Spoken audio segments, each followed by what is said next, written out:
Tonight, the major accidents, multiple crashes on highways and interstates here in the Northeast. The images coming in now. Also breaking tonight, what's now being reported about that Blackhawk helicopter over the Potomac. We had not heard this. Tonight, President Trump's buyout offer for millions of federal workers, take the buyout or risk being fired, now put on hold by a judge amid questions if it's legal. First tonight, the ice and snow, multiple accidents across the Northeast, Pennsylvania, up through New York and Massachusetts. A police officer jumping out of the way, heavy ice taking down trees.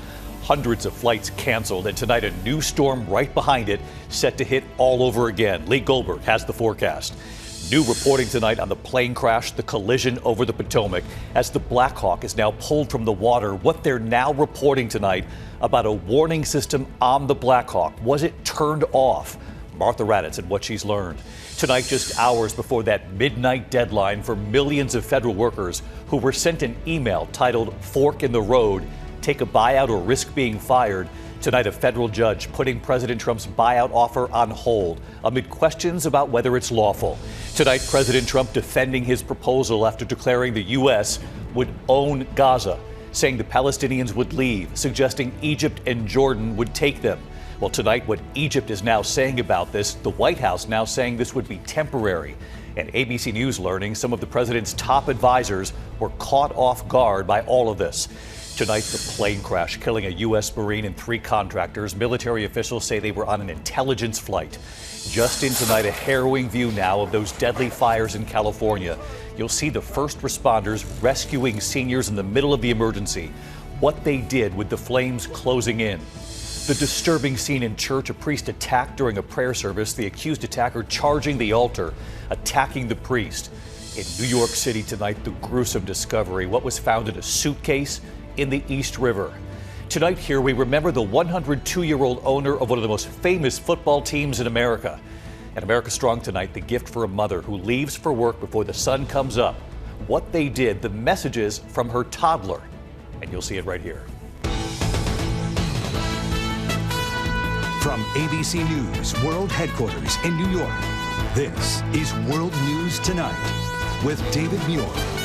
Good evening. We begin tonight with the treacherous driving. Multiple accidents across several states, a dangerous mix of snow, sleet, and freezing rain, cars and trucks colliding, many right off the roads from the Midwest right into the Northeast. And tonight, a new storm coming right behind this. The images tonight, an icy crash slowing traffic on I-70 to a crawl, one of dozens of accidents. This is the Kansas City area. In Painesville, Ohio, a car sliding off the road right up an embankment there. The storm reaching the Northeast, of course, plows clearing the snowy roads. This is Hamden, Connecticut. Many schools across the Northeast were closed for the day. De-icing planes during whiteout in New Hampshire's Portsmouth International Airport. The system spawning an EF1 tornado as well. In Hart County, Kentucky, 95-mile-an-hour winds. And tonight, a new fast-moving storm will sweep across the country, hitting all over again. These images from Bellevue, Washington, where it started already, the accidents on the 405, and now headed east. Meteorologist Lee Goldberg has the timing for this when it hits the Midwest and the Northeast again. But first, Trevor Ault tonight with the images coming in now. Tonight, a treacherous mix of snow, sleet, and freezing rain making for a white-knuckle drive home for millions. On the Pennsylvania Turnpike southeast of Pittsburgh, this tractor-trailer stranded, ice covering trees and weighing down power lines. Road crews have been working through the night here outside Philadelphia. The Pennsylvania Department of Transportation says they've had 400 trucks putting down salt just in this area. Crashes littering the Massachusetts Turnpike near Boston, and near Cumberland, Maine, cars on that critical artery I-95 at a standstill after multiple accidents. Overnight, at least 20 crashes on I-94 south of Milwaukee. This officer diving out of the way. You're safe in your car, open your window. Authorities shutting the interstate for hours. 2 officers hurt. And across the Chicago area, multiple multi-vehicle crashes, cars into trees and fences. Even a fire truck had trouble on the icy roads. Pedestrians struggling to keep their footing. The storm system, a clash of cold Arctic air from the north and record warmth from the south that's spawning powerful thunderstorms. South of Louisville, Kentucky, a confirmed EF1 tornado with 95-mile-an-hour winds tearing up a farm in Hart County.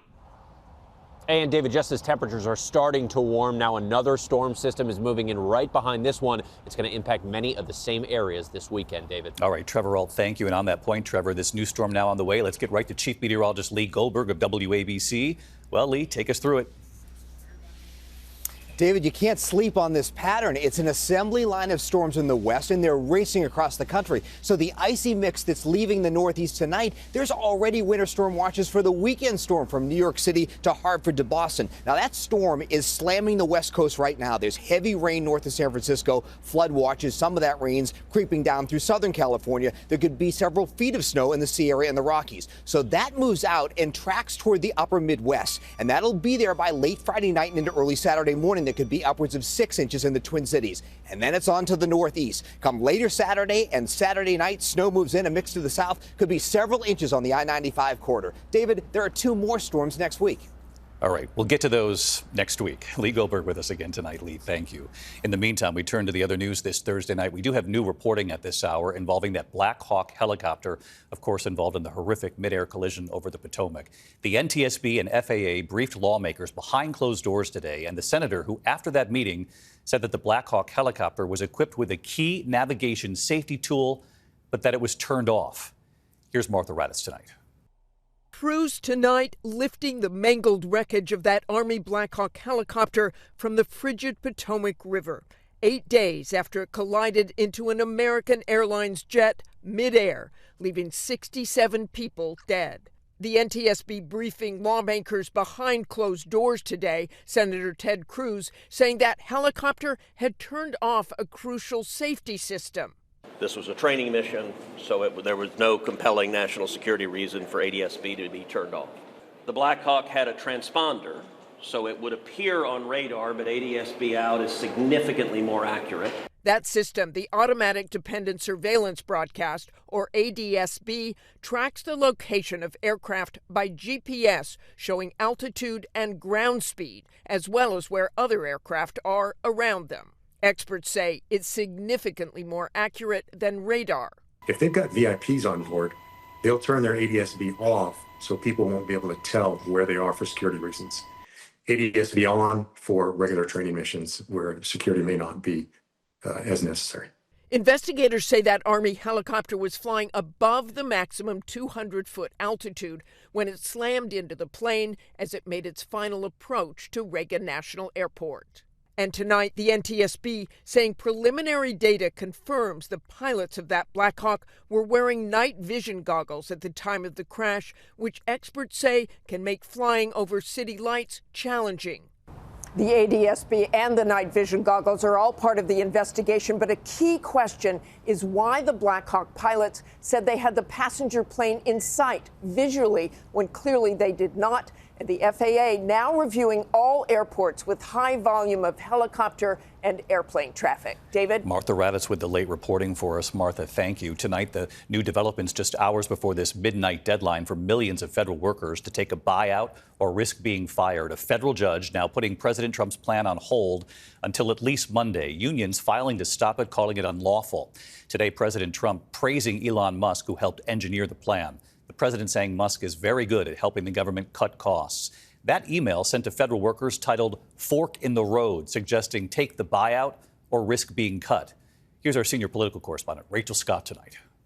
Tonight, just hours from the midnight deadline, a federal judge putting President Trump's buyout offer for 2 million federal workers on hold after unions called it arbitrary and unlawful. The White House says the ruling just gives workers more time to take advantage of what they call a once-in-a-lifetime offer. It's going to save the American people tens of millions of dollars, and we encourage federal workers in this city to accept the very generous offer. It's been 9 days since federal workers received this email with a stark choice: resign now and be paid through September, or run the risk of being laid off. The email's title, Fork in the Road, the same one billionaire Elon Musk used when he slashed the workforce at Twitter. Sharia Smith, a civil rights attorney at the Department of Education and a union official, calls the offer insulting. Members of this administration think so little of us and our commitment to the public that we would take an offer like this and end our careers to the public. But the administration says more than 60,000 government workers have taken the buyout deal. We spoke with one of them who did not want to be identified. I kind of debated it for the night, and I was like, should I do it? Should I not do it? And then I finally did respond for resign, and then I just waited. His email was acknowledged, but since then, confusion and frustration. And so I thought, okay, well, I'll wait maybe a day or two. I'll hear from somebody, and then nothing. Dead silent. I would go to my computer and check, thinking, well, maybe it's late at night and they're working, and nothing would come. And then I was like nervous. Sharia Smith says workers should not count on this deal. I don't trust it at all. Today, President Trump heaping praise on Musk and his overall mission to cut costs. Elon Musk is helping us on it, and he's pretty good. He's pretty good at it. Musk and his team digging into federal agencies over the weekend, taking over USAID, the relief agency that helped an estimated 32 million children suffering malnutrition and brought food, water, shelter, and health care to victims of natural disasters. Tonight, sources tell us USAID's global workforce will soon be reduced from roughly 14,000 people to fewer than 300 employees. An internal email shared with ABC News shows just 12 employees to be assigned to the entire continent of Africa and only 21 to the whole Middle East. And David, back to those buyouts. The judge will hold another hearing on Monday. The administration insisting tonight that this program has not been blocked or canceled, but layoffs are on the horizon. Health agencies, including the CDC, have been asked to rank their newest employees, David. Rachel Scott at the White House tonight. Rachel, thank you. Tonight, President Trump defending his proposal for Gaza after declaring the U.S. would own it. The president saying the Palestinians would leave and that Egypt and Jordan would take them in. Tonight, what Egypt is now saying about this, the president saying of the plan, people love it. And tonight, ABC News learning some of the president's top advisors were caught off guard by this. Here's our chief White House correspondent, Mary Bruce, tonight. Tonight, amid growing questions and outrage, President Trump defending his announcement that the U.S. would, quote, own Gaza. I hope my greatest legacy, when it's all finished, will be known as a peacemaker. Trump writing on social media the Gaza Strip would be turned over to the United States by Israel at the conclusion of the fighting, after Palestinians were resettled in far safer and more beautiful communities with new and modern homes in the region. What Trump hasn't said, what authority does the U.S. have to take over this sovereign territory? Who would pay for rebuilding? The White House insists it won't be the U.S. And who would ultimately govern Gaza and live there? Trump initially said it was his intention to remove Palestinians from Gaza permanently. The White House then walking that back, saying it would be temporary. The president suggesting Jordan and Egypt would take the Palestinians. But Egypt today completely rejecting that idea, calling Trump's plan a blatant violation of international law, saying Egypt will not be a part of it. The former real estate developer adamant that he can turn Gaza into one of the greatest and most spectacular developments of its kind on Earth without the U.S. military getting involved, declaring no soldiers by the U.S. would be needed. Making the rounds on Capitol Hill, Israeli Prime Minister Benjamin Netanyahu backing Trump's plan, which he's called the first good idea he's heard. Mr. Netanyahu, do you think soldiers are needed in Gaza? Are we in? To make President Trump's plan feasible? No. The president suggested the plan was long in the works. Everybody I've spoken to loves the idea of the United States owning that piece of land. But tonight we've learned many of his top advisors were caught off guard. Officials at the Pentagon unaware. Some of the president's top allies on the Hill blindsided. Obviously, Gaza is not ours. It's sovereign. It's part of another country, right? And all that needs to be worked out. David, the president is leaning into this plan, but his administration is still struggling to explain how this would actually work. And by all accounts, this was not well briefed to officials at the Defense Department or here at the White House, leaving them scrambling to respond. David. Mary Bruce with us again tonight. Mary, thank you. We turn now to a deadly plane crash overseas. A U.S. Marine and 3 contractors on board have been killed. The plane, contracted by the Pentagon, flying an intelligence, surveillance, and reconnaissance mission. When it went down in the Philippines, witnesses reportedly saw smoke coming from the plane and an explosion right before the crash. Back here in the U.S. tonight, we have disturbing video showing the attack of a priest during a mass in Spokane, Washington. Police say the suspect charging the altar. Here's Kana Whitworth. Tonight, frightening moments during a mass inside the Spokane, Washington Cathedral. With hundreds of worshipers gathered, a man suddenly standing up and charging the altar then attacking one of the priests, trying to punch him in the face. It's all right, just calm down. It's okay. It's all right. It's okay. It's okay. It's all right. It's all right. Someone get the security guard. I thought it was kind of that situation where the guy was just running into the sanctuary, but clearly it was potentially much more violent. Parishioners and a security guard are seen rushing to the altar, where they hold the man down until police arrived. The priest unharmed. I must say all of us were pretty shaken. You don't expect to see something like that when you're just gathering together to pray and to worship. Police arresting 40-year-old Joshua Summers and later charging him with assault. He was seen in court today. We all prayed for him. We just stopped the service and prayed for him because, again, whatever demons he was struggling with needed to be healed. And David, tonight Summers is behind bars. Police say he was also wanted for an alleged attack on a worker at a mental health facility in 2023. And David, he'll be back in court later this month. Yeah, really difficult images. Kana Whitworth tonight. Kana, thank you. There are also new images emerging tonight of the harrowing rescues during the devastating wildfires in Southern California. Take a look. First responders racing through the smoke, flames, and flying embers of the deadly Eaton fire. 17 people were killed, but police and firefighters evacuating the Two Palms Care Center. Some seniors there taken out in their wheelchairs. Rescuers moving through the building carefully, taking seniors out of their beds, getting them to safety as the out-of-control fire closed in. The nursing home with dozens of patients was then destroyed by that fire. Just incredible. Those firefighters are heroes. When we come back here tonight, we remember the 102-year-old owner of one of the NFL's most famous teams. And here in New York City tonight, the gruesome discovery, what was found in a suitcase floating in the East River. The latest on the investigation in a moment. Tonight here in New York City, police are investigating human remains found in a suitcase floating in the East River. A police harbor unit retrieving the suitcase near Governor's Island. Authorities have not yet identified the victim. The medical examiner is now trying to determine the cause of death. When we come back here tonight, the sentencing just moments ago, Shohei Ohtani's former interpreter and the gambling, well, the sentence just given. And remembering the 102-year-old owner tonight of one of the most famous teams in America.